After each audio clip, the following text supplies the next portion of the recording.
We live? We're live! Web Dev 2, our first remote week. Welcome everyone. For those who were in our class last semester, you may remember some of my great videos for you guys. This one is streamed live from YouTube. So those who are new to our classes, it's kind of a new area I've been exploring. If you are here now and there's a way to leave a comment or anything like that, definitely leave something, because I want to see how you guys can maybe leave feedback for some of these live streams. So, anyways, this week, getting into next week, we've done a lot in the first 3 weeks here, and it's a lot of kind of like all the behind the scenes stuff behind the actual website itself. So we haven't, I feel like this point moving forward, we should be good to just focus on web and then the sites themselves. However, I did want to record this as kind of this week as kind of a refresher of as how we kind of got through a lot of this stuff and some of the hosting stuff, and just kind of as a reminder, a refresher for you guys, so that moving forward, a month from now or 6 months from now or whatever, maybe this would be a good video to look back on to walk through some of this stuff. Because with hosting, you may set this up and then you may set up the site and then you may not touch it for years. And so it can be, at times challenging to remember, oh, how did I do that? Or where was this set up? Or how did this get set up? And so anyway, so as we get into next week, our assignment last week and kind of due next week is having 2 sites that we can start working with. So basically one HTML site with 5 pages that are linked together, and then one WordPress site with 5 pages set up as well. And so extremely simple. We learned how to create the WordPress environments. We learned how to set up our FTP and actually drag and drop sites right into our web space, and then how to actually view them as well. So everything pretty much started with our control panel, the hosting control panel, cPanel here. And we went through kind of all the different sections here, whether it was actually the file management. I think I can probably get larger just here, it might be easier to see. Managing the files in here. And then FTP accounts, that's how we actually connected to the server, and we could actually drag and drop all of our files in our website right online.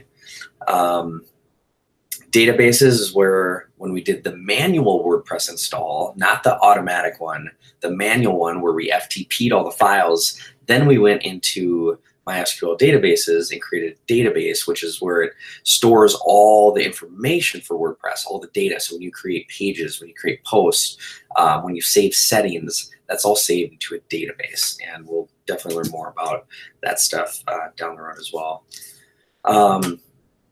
Domains is where you set up multiple domains. So as we're creating new folders within our site, so for example, here's my main domain here. These are all different folders and all different sites. So under domains, you can actually add on domains here. You can point a new domain to any of those actual folders. So it's basically like separate sites within your same hosting account. Email, you can set up email accounts and forwarders if you want to set up, info at whatever domain.com. You can have that set up as email account. You could forward it to a different email account if you want to send it to your Gmail or your home address. You can do that. Metrics, you get into web stats, stuff like that. Normally, most clients, Google Analytics is I'd say mostly preferred versus trying to give people access or looking through the server statistics as well. Let's see, security. I don't think we ever did anything here. You can't, if you're getting like spammed by someone, you go into like an IP blocker and just totally block out that IP so they can't access anything on the server. Software, this is what runs basically the version of PHP and a lot of the other pieces of software that's installed on the server that runs a lot of the web stuff. And then let's see, advanced, we never really did much in here yet. Preferences, change password, everything, and the apps installer. So this is where we created a super quick version of WordPress. We clicked WordPress and we went to install now. We specified which folder in the directory is going to go, and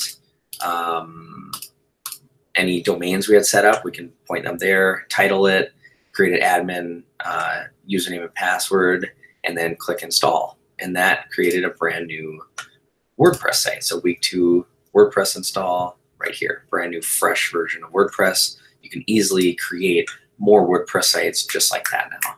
So that's where we set that up. That is most of the control panel. From there, we started using FTP. So now this web space we have, we don't have an index.html file, so that's why it's just simply displaying all of the available folders or files in this directory. If we create an index.html file, it will show that instead of this. So this is kind of the default, what it's going to show. So when we set up our FTP information, which I just closed here, we're going to see here.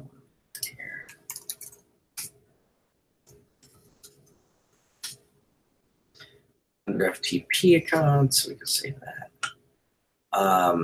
You can create new FTP accounts. You can give other people their own FTP and put them into a certain folder that maybe only that web person is working on that site or something.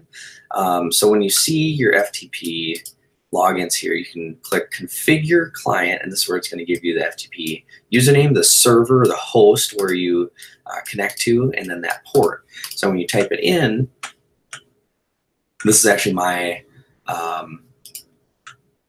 program I generally use. These are all different FTP accounts I use. And we go to server, and here we typed in the server, username, password, and typed in the port there. If you ever see that there's a passive mode, you could try that on or off. It might if it's not working, click that, it might change things. So as we get into our site here, once it connects, it's going to show us all of these files, all our folders, everything in there. So we have well,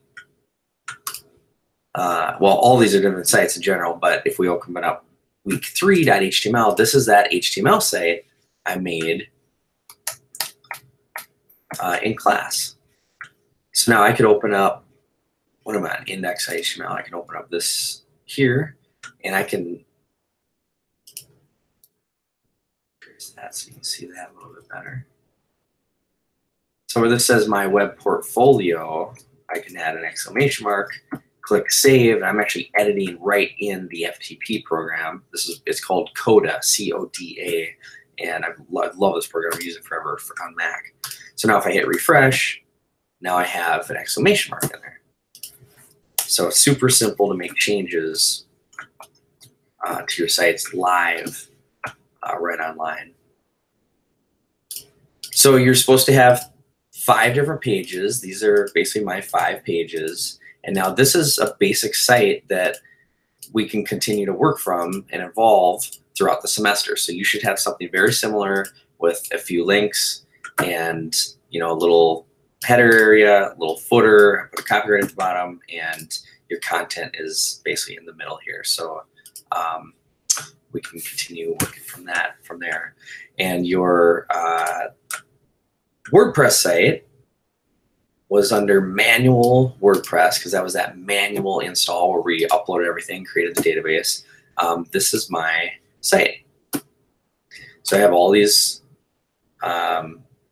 different pages, 4 or 5 different pages, some basic content, and now I basically have this structure to work with moving forward in the semester. So if we decide do want to start selling something on here, we can get into those type of plugins and different things to eventually start evolving the site. So either one of these can be branded however you want. If you have a client you want to do these for, if you want to do it for yourself or portfolio or family member or friends, you can kind of evolve these sites into whatever you'd like. So we're basically just creating the structure of each, and then we can throughout the semester just learn different things to contribute to both of them. So that's where we're at right now. And as we get into next week, you should have both of these ready so we can start moving. And under communications, we have challenge 6, post links to your manual WordPress install and your simple HTML website you uploaded via FTP. So I'm going to create a new thread, my web links, and I'm going to post a link to, let's say, the home page of this WordPress install with 5 pages ready to go and HTML website uploaded via FTP with 5 pages ready to go. Copy this link on the home page, put that in, click post, and boom, done. Just like that, ready for next week. So that's where you should be at. It can be extremely simple, or you can continue to push yourself and if you want to start adding CSS into these and start really evolving them into your your own site, you can spend as much time. I would love to see what you guys turn this into. And I mean, the students who spend a lot of time on their sites, it definitely shows. So you can tell when you've seen a site that was thrown together versus one that there's a lot of time and effort that went into. So I would love to be blown away by you guys and see some of the work that you guys can create. And so yeah, we'll keep moving and just post your links in there and get them ready to go. So we're ready for next week. And if you have any questions in the meantime, reach out anytime. But just remember this whole thing with our control panel and FTPing and creating new sites and all this stuff. You can come back to this video now anytime down the road, and you'll just have kind of a little refresher now of kind of how we set some of this stuff up. So that's kind of why I wanted to get into that for you this week. So yeah, anything else you need, just let me know. Hope you had a great last week and you have a great upcoming week this week, and we will see you in class next Wednesday. So thanks again, guys. See you soon.